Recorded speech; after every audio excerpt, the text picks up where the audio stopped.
Então realmente foi Mateus que escreveu o Evangelho segundo Mateus? Bom, hoje eu quero tratar com você alguns pontos que são de extrema importância para que a gente possa entender a história, um pouco da autoria desse Evangelho e o contexto histórico por trás disso. Bom, o Evangelho de Mateus é redigido no trauma após 70 depois de Cristo. Quem aí conhece um pouco da história vai ver que em 70, aquele templo que a gente vê nos evangelhos, tanto de Mateus e os outros evangelhos que eles frequentavam, que a maioria dos judeus frequentavam constantemente, foi destruído pelos romanos por conta de diversas rebeliões que aconteceu e acabou findando na destruição desse templo. Ele foi projetado para apresentar Jesus de Nazaré não como uma ruptura ontológica com o judaísmo, mas como uma consumação teleológica da Torá, dos profetas e da esperança escatológica de Israel. Ao fazer isso, o autor fornece a fundação teológica para uma comunidade predominantemente judaico-cristã, que estava sendo marginalizada, auxiliando-a na transição do particularismo judaico para uma missão universalista. Então, a propósito, o Evangelho de Mateus foi escrito para judeus convertidos ao cristianismo, que naquele início era predominantemente a maior parte da igreja convertida, tá? Posteriormente, só com o apóstolo Paulo, Barnabé, evangelista Felipe, começou a se propagar entre os gentios, que não eram os judeus, e sim aquela sociedade helênica. Então, a propósito, Mateus escreveu, e a gente percebe isso na leitura de Mateus, muitas frases, muitas passagens que remetem ao judaísmo, à cultura judaica e por aí por diante. Então, um pouco do contexto histórico, o trauma de 70 depois de Cristo e a cisão. Para compreender o propósito do Evangelho de Mateus, é imperativo situá-lo em seu contexto vivencial. A maioria dos acadêmicos concordam que Mateus foi escrito na década de 80 depois de Cristo ou 90 depois de Cristo, ou seja, cerca ali de 45 anos depois da morte e ressurreição de Jesus, é que Mateus ele acaba escrevendo o evangelho que nós temos hoje. Provavelmente em Antioquia da Síria. O evento de lançar uma longa sombra sobre o texto é a destruição do segundo templo pelos romanos sob a liderança de Tito em 70 depois de Cristo. Reconstrução do judaísmo em Gemínia. Com a queda de Jerusalém, os saduceus, ligados ao templo, e os zelotes, revolucionários, perderam sua base de poder. Apenas o grupo dos fariseus possuía a infraestrutura teológica focada no estudo da Torá e na sinagoga para sobreviver. Sob a liderança de figuras como Yahanan ben Zakkai, o judaísmo começou a se reorganizar em torno da cidade de Jamínia. Este judaísmo rabínico nascente precisava de coesão para sobreviver e, consequentemente, tornou-se menos tolerante à diversidade sectária que caracterizava o judaísmo segundo o templo. A expulsão das sinagogas. Os seguidores de Jesus, inicialmente vistos apenas como mais uma seita judaica, ou seja, os do caminho, começaram a ser vistos com suspeita. Historicamente, debate-se o impacto exato da Birkat Haminim, a maldição contra os hereges, inserida nas 18 bênçãos, Amidá, da liturgia sinagogal, na década de 80. Embora historiadores modernos advirtam contra a visão da expulsão formal e instantânea em um concílio de Jamínia, é inegável que a tensão comunitária atingiu um ponto de ruptura. A comunidade mateana estava experimentando uma dolorosa separação de suas raízes sociológicas e religiosas. Ou seja, realmente a destruição do templo foi uma coisa assim estrondosa, que causou diversos problemas, né, na liturgia, na união, essa coisa do judaísmo. As duras polêmicas de Mateus 23 contra os escribas, fariseus e hipócritas não devem ser lidas como antissemitismo anacrônico, mas como um debate intrajudaico feroz, uma disputa fratricida sobre quem era o verdadeiro herdeiro e intérprete da aliança após o colapso de Jerusalém. Então, conforme nós lemos o Evangelho de Mateus, a gente percebe que todas as vezes que Jesus confrontava os fariseus e os saduceus e todos os religiosos, ele afrontava essa questão deles considerarem a sua tradição maior do que a palavra de Deus, sendo que Jesus estava vindo cumprir a palavra de Deus e eles sabiam disso. Existem momentos em que fica muito evidente de que toda a obra que Jesus faz, os milagres, ele não poderia fazer se não fosse enviado de Deus. E esses religiosos, que eram hipócritas, que isso fica bem presente na nossa interpretação, porque eles praticavam uma hipocrisia. O hipócrita é aquele que sabe que é a verdade, mas ele continua praticando o mal. Então, essas passagens não são tratadas como uma questão de destruir o judaísmo ou o costume e a prática, nem o templo, mas sim é um cumprimento, só que estava tão contaminada de religiosidade, da tradição, que, como o próprio Senhor Jesus fala, por causa dos costumes dele, da tradição, eles sufocam a palavra de Deus. Ela se torna infrutífera. Bom, autoria, idioma e a tradição de Papias. O texto não identifica explicitamente seu autor. A tradição a Mateus, a atribuição a Mateus, o cobrador de impostos, identificado como Levi em Marcos 2,14, remonta ao início do século II, ou seja, no segundo século, com um testemunho crucial do bispo Papias de Hierápolis, 125 anos depois de Cristo, ou seja, por volta aí de 45 anos. Eu falei lá em cima, quando eu falei de Mateus, que era a diferença de 45 anos, me desculpe, eu errei. No caso, eu estava referindo aqui, na minha mente vinha, no caso Papias, né, que esse trouxe o testemunho com uma diferença de 45 anos do acontecimento quando Mateus ele escreve o Evangelho segundo Mateus. Esse Papias, um bispo, né, ele afirma essa autoria e que foi preservado ali por Eusébio de Cesareia, tá? Então, você imagina, 45 anos de diferença, claramente você vai ter contato com pessoas que foram discípulos dos apóstolos.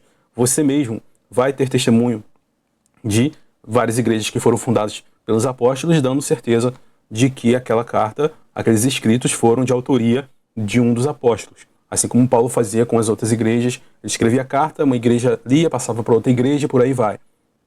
E assim foram surgindo as cópias do que conhecemos hoje como as cartas e também os evangelhos, que são mais de 5.000 manuscritos aí ao longo desse tempo. Então, continuando, a fala de Papias diz o seguinte, um trecho da sua fala, abre aspas, Mateus reuniu os oráculos logia no dialeto hebraico, e cada um os interpretou como foi capaz. Bom, dando continuidade, agora falando um pouco da linguagem, né, do enigma linguístico, porque isso é muito tocado também sobre o Evangelho de Mateus.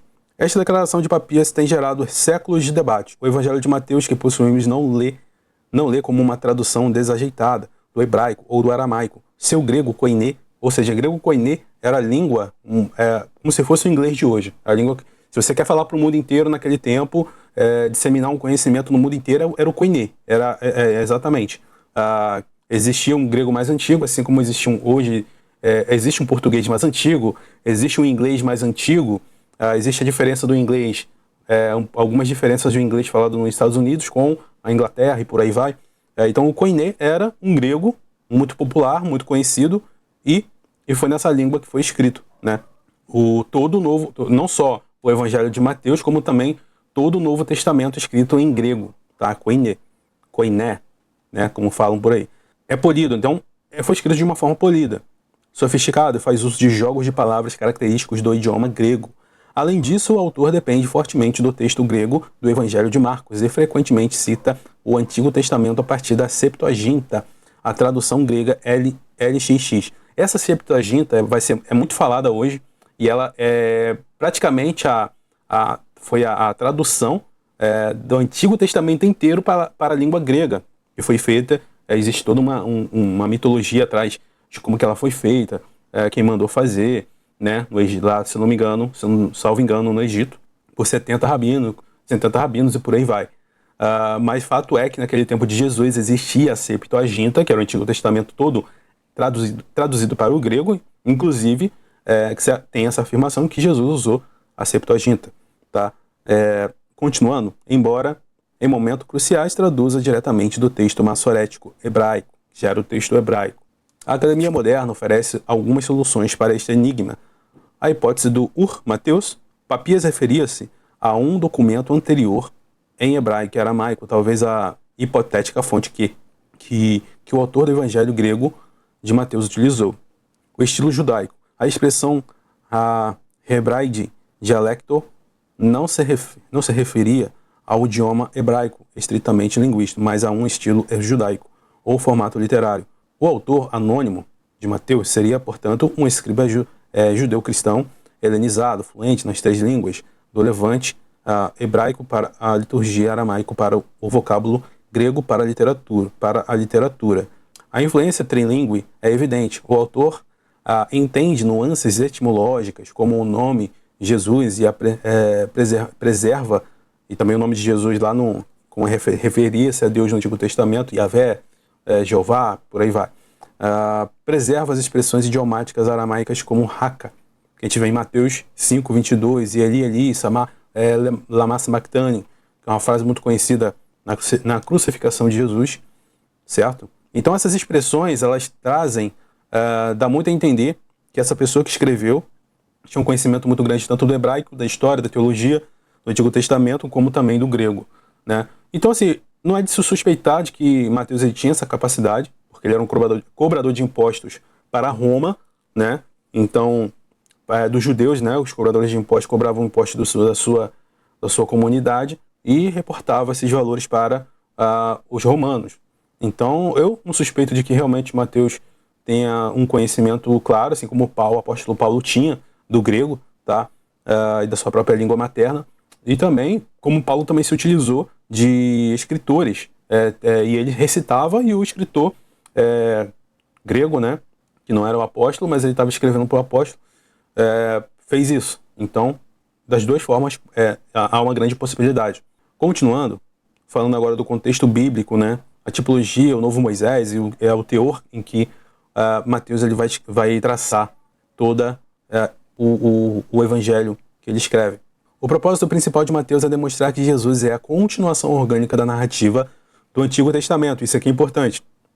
Para isso, o autor utiliza uma técnica exegética judaica conhecida como tipologia, onde figuras e eventos passados prefiguram realidades futuras. A evidência literária mais contundente do propósito judaico de Mateus é a estruturação de todo o material didático de Jesus em 5 discursos, né? Que começa lá no capítulo 5, que é o discurso do monte, que vai até o capítulo 7, o capítulo 10, 13, 18, 24, 25. Né? O Sermão da Montanha, capítulo 5 ao 7, é o ápice desta teologia. Enquanto Moisés subiu ao monte Sinai para receber a lei escrita em tábuas de pedra, Jesus sobe ao monte e senta-se à postura de um sábio, de um rabino ensinando, para proferir a nova lei. E usou das antíteses, ouvistes o que foi dito aos antigos, porém vos digo, não é uma anulação da lei de Moisés, mas há uma interiorização radical dela. Em grego, a palavra usada por Jesus em Mateus capítulo 5, versículo 17, é plero, que significa cumprir, preencher até a borda, ou seja, está cumprindo, está exatamente cumprindo o que já vem sendo cumprido. Ou seja, preencher até a borda, ou trazer a sua intenção máxima, ao ápice. Bom, agora vamos falar de algumas nuances teológicas, né? O reino dos céus, fórmulas de cumprimento.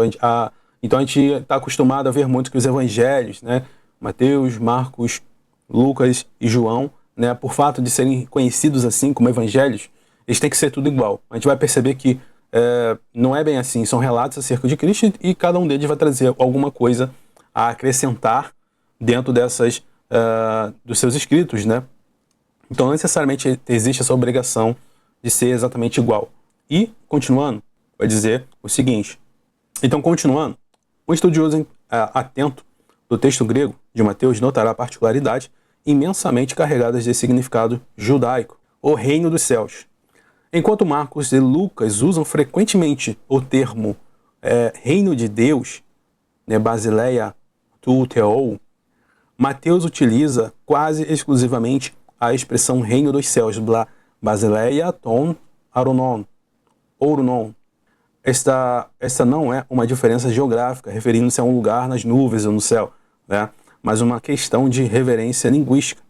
No judaísmo do primeiro século, o uso de circunlóquios, substituições verbais, era comum para evitar pronúncias, pronunciar o telegrama pronunciar o telegrama, essas iniciais que se referem aí, que você está vendo aqui, ó, se refere ao nome de Deus, né?